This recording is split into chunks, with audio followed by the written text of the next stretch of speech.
morning, everyone, and welcome to today's Supply Chain Insight, powered by CargoNav, your tool for end-to-end cargo visibility. I'm Stephanie Montoya-Mariski, Director of Communications and Community Relations for the Port of Long Beach. Today, we will review June's cargo numbers, discuss our mid-year look ahead, and the potential impacts of tariff decisions later this month. And with Noel wrapping up the first half of his first year as CEO, we'll be sharing a highlight reel of his accomplishments so far. After Noel's comments, we will open it up for your questions. Please begin submitting your questions by using the Q&A feature. Include your name and media outlet so we can all call on you.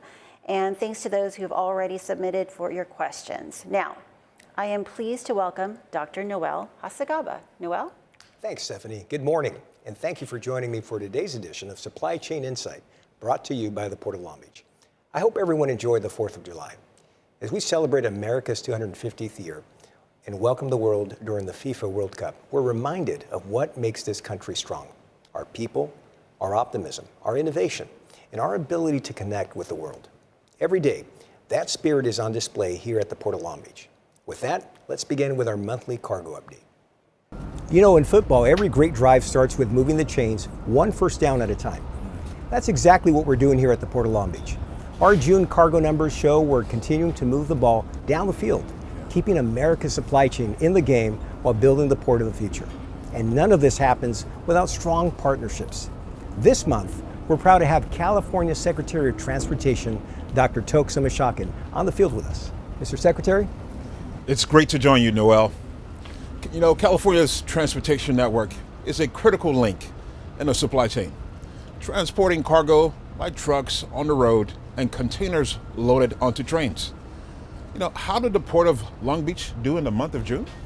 Long Beach dock workers and terminal operators handled nearly 800,000 TEUs, the second month in a row of year-over-year increases. This is a reflection of the supply chain's continued resiliency amid tariffs and geopolitical uncertainty. Well, thanks to California's historic investments through the Port and Freight Infrastructure Program, we're deploying cleaner equipment, modernizing our terminals, and improving efficiency and strengthening the nation's busiest gateway for trans-Pacific trade. No, these aren't just investments for the season. They're building a championship caliber port for decades to come. Right. Whether it's football season with the NFL or football played at the World Cup, success comes down to teamwork, execution, and keeping our eyes on the goal. And here at the Port of Long Beach, we're continuing to move the chains for California, for our economy, and for America's supply chain. It was an honor to make this announcement on social media with California State Transportation Agency Secretary Toksum Ashakin. I want to thank him again for his support of California's $1.2 billion Port and Freight Infrastructure Program, of which the Port of Long Beach received $383 million, a record amount. As we announced last month with the Secretary, the Port's state-funded project is supporting 22,000 jobs, reducing emissions, and helping us to build a modern and sustainable port. In June, our dock workers and terminal operators moved 779,000 TEUs. That's more than 10.6% higher compared with last year, making it our third busiest June on record. Imports rose 11% to over 387,000 TEUs. Exports were down 1% to over 86,000 TEUs, and empty containers were up 14% to nearly 306,000 TEUs. Now, year to date, that brings us to more than 4.8 million TEUs moved through the Port of Long Beach. Since January, that's up nearly 2% compared to the first half of 2025, putting us just ahead of last year's record run. Now, these results demonstrate the continued confidence that cargo owners and supply chain partners have in us, the resilience of the supply chain, and the continued demand for goods moving through our gateway. We're keeping a close eye on several factors that could influence cargo volumes in the months ahead, including global economic conditions, consumer demand, trade policies, and geopolitical developments. The end of the ceasefire affecting the Strait of Hormuz underscores how quickly geopolitical events can impact the global supply chain. U.S. oil reserves remain low, and when inventories are tight, the market has less cushion to absorb a disruption. That can put upward pressure on oil prices, increase fuel and transportation costs, and create ripple effects throughout the global supply chain. Businesses across the shipping and logistics industry continue planning for a range of scenarios as they work to build more resilient and diversified supply chains. Trade policy also remains a key variable. Earlier this month, the U.S. announced that it will not renew the U.S.-Mexico-Canada trade agreement in its current form. This trade pact is valued at $2 trillion in annual trade, with U.S. exports to both countries exceeding $670 billion. We're monitoring negotiations as they continue through the summer, or potentially longer. One option we might see is the U.S. agreeing to separate trade agreements, one with Mexico and another with Canada. Stay tuned. Now, if you've heard me speak before, you know I'm a huge football fan. And with the FIFA World Cup captivating audiences around the world, and right here in the United States, it seemed like the perfect time for a halftime report. When you're in the game, halftime's about evaluating your performance, recognizing what's working, adjusting where it's needed, and preparing for an even stronger second half. 6 months into my first year as CEO, I'm proud to say that the team and I are already delivering on our bold new 2050 vision and executing our new game plan with a hurry-up offense. Here's a short highlight reel of the first half of 2026. At the World Economic Forum in Davos, we strengthened the Port of Long Beach's position as one of America's most trusted gateways for Pacific trade, while demonstrating that economic growth and environmental stewardship can and must go hand in hand. It showed the world that the Port of Long Beach isn't just responding to global trade trends, we're helping shape them. We launched CargoNav, an innovative digital platform that offers supply chain partners and other industry stakeholders real-time cargo information, enhancing planning and operations. CargoNav means enhanced visibility, fewer delays, time savings, and reduced costs. We opened our Cyber Defense Operations Center in partnership with the U.S. Coast Guard, U.S. Customs and Border Protection, and the California Governor's Office of Emergency Services. CDOC strengthens our ability to detect and defend against cyber threats and protect the digital systems that power one of America's busiest trade gateways, moving $300 billion in trade annually. We're making significant progress on the projects that will define the next generation of goods movement. Construction continues on the Pier B on-dock rail support facility, aimed at enhancing rail efficiency and cargo capacity for all of San Pedro Bay. We have prioritized green truck corridor initiatives, launching the world's first port-powered corridor of its kind between the port and the Central Valley, followed by a green truck corridor to and from Mexico. We also advanced commercial methanol bunkering and continued investing in cleaner equipment and infrastructure that improve efficiency and move us toward our zero emissions goals. One of the year's highlights was welcoming California Secretary of Transportation Tokso Mashakan to the port to showcase how California's historic investments are becoming reality. At SSA Terminal's Pier C, we celebrated 15 human-operated, American-made zero-emissions yard tractors, charging infrastructure, and a tugboat outfitted with one of the cleanest, low-emission engines available. These investments will also create about 22,000 jobs. Every day, our dock workers, terminal operators, truck drivers, railroad partners, tenants, and port employees keep America's supply chain moving safely, efficiently, and responsibly. Their professionalism, resilience, and commitment make every milestone possible.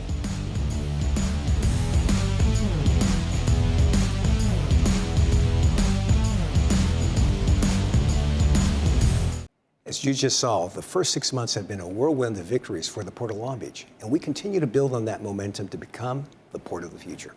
One project on the horizon is Total Terminals International's proposal to redevelop its Pier T marine terminal with zero emissions technologies and higher use of on-dock rail. We're at the beginning of a years-long review process for this project, which would densify, electrify, and modernize operations to meet future demand as we prepare to double our throughput to 20 million container units annually by 2050. We'd like to hear your feedback about the environmental review of the proposed project during an open house and scoping meeting scheduled for July 20th here at the Civic Center. A virtual scoping meeting is scheduled for August 6th. You can find more information about the meetings and the proposed Pier T project on our website, polb.com. As we enter the second half of this year, our priorities remain unchanged. We'll continue investing in world-class infrastructure. We'll continue accelerating the transition to cleaner operations. We'll continue advocating for policies that strengthen America's supply chain, because we are reminded daily that uncertainty has become the new normal. One of the biggest questions we're hearing from customers is, what's next? And that's why I'd like to close with my favorite segment, Hot Takes, where we look ahead at the issues shaping the months to come. The administration has created a new normal on many fronts, including the supply chain. One of the biggest issues we're watching is the next phase of the administration's tariff policies.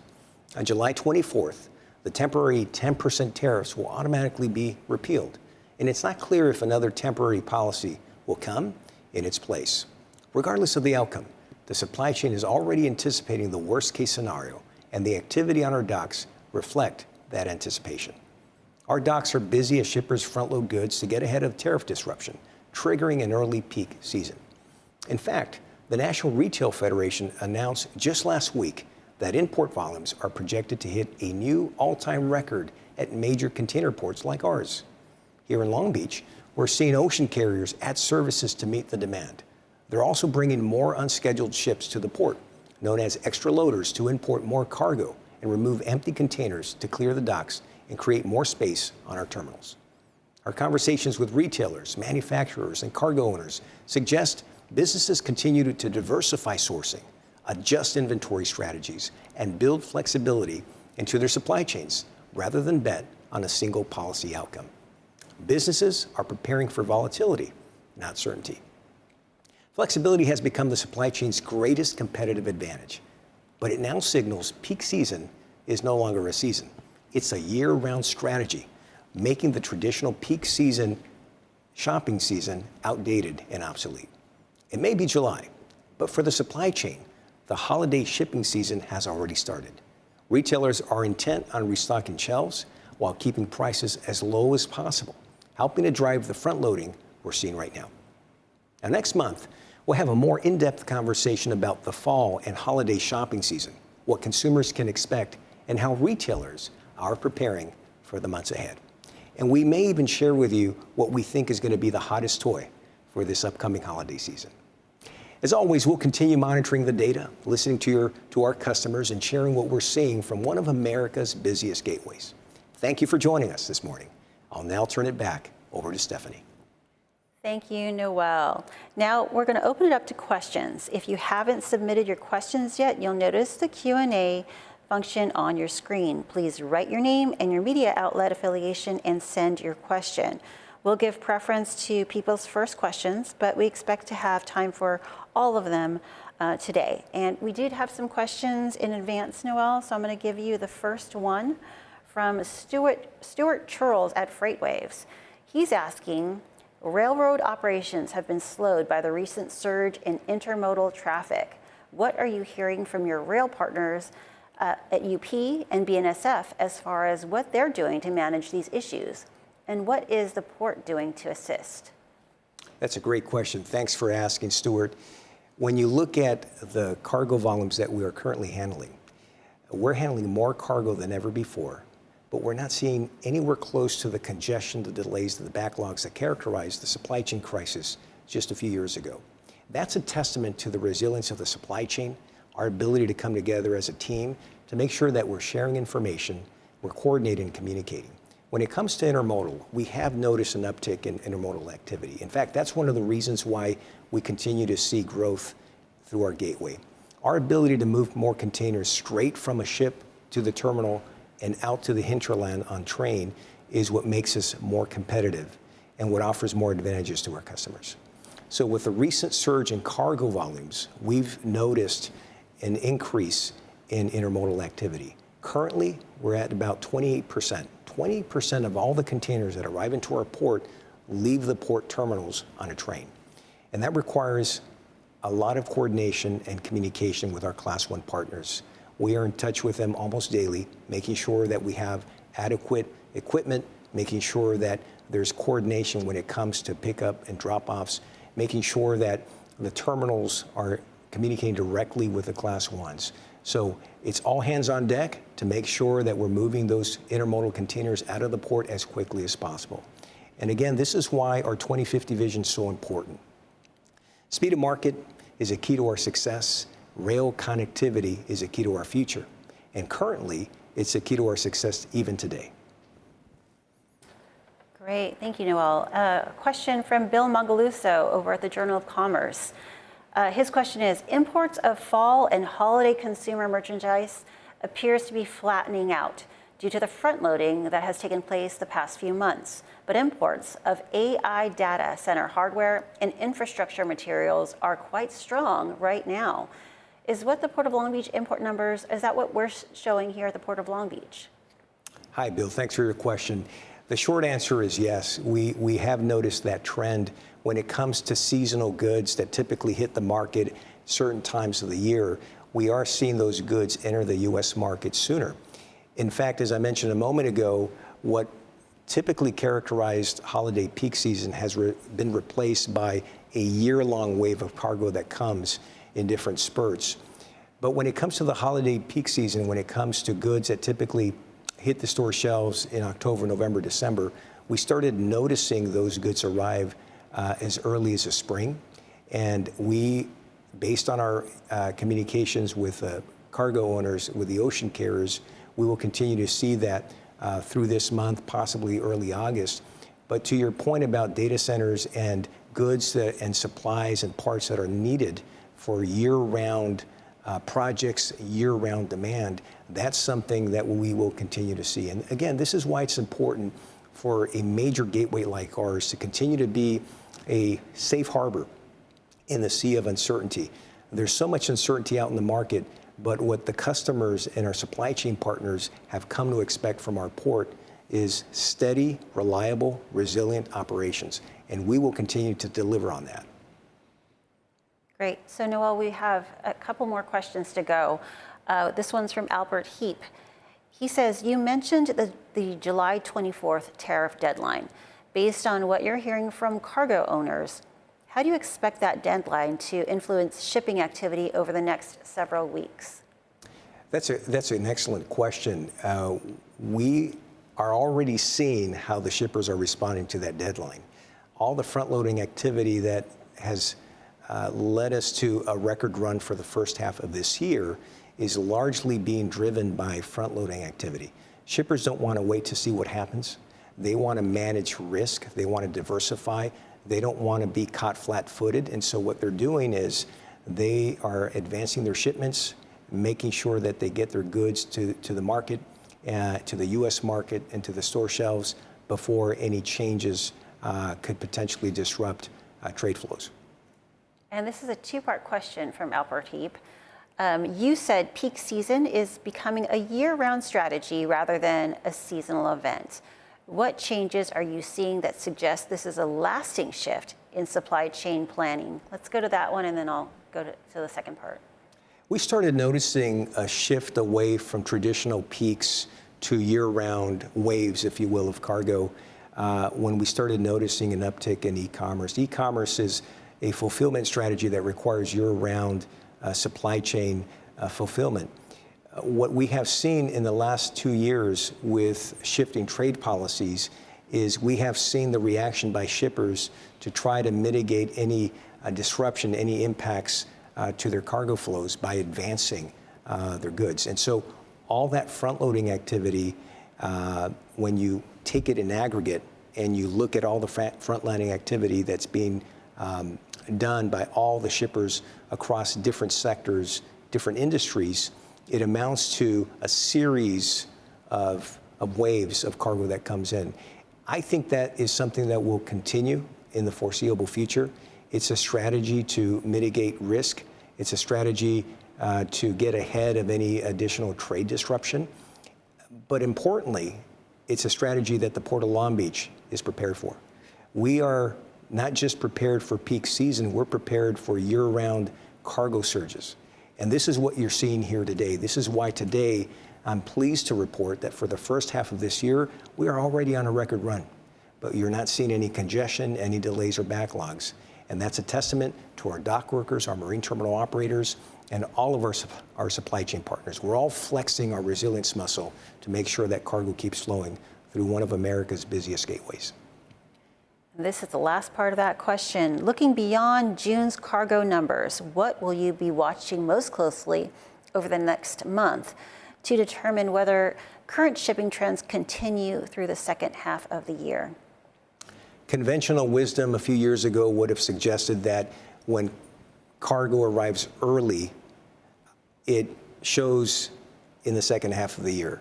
But when you look at what the National Retail Federation is forecasting, when you pay attention to what the cargo owners and the ocean carriers are doing and how they're responding to this uptick in cargo, I think the second half of the year we will continue to see robust growth.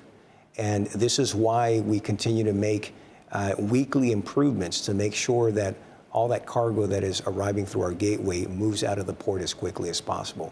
Currently, our average rail dwell, our average container dwell are at adequate levels, and this is why we continue to work with all of our supply chain partners to make sure that we can handle any surges.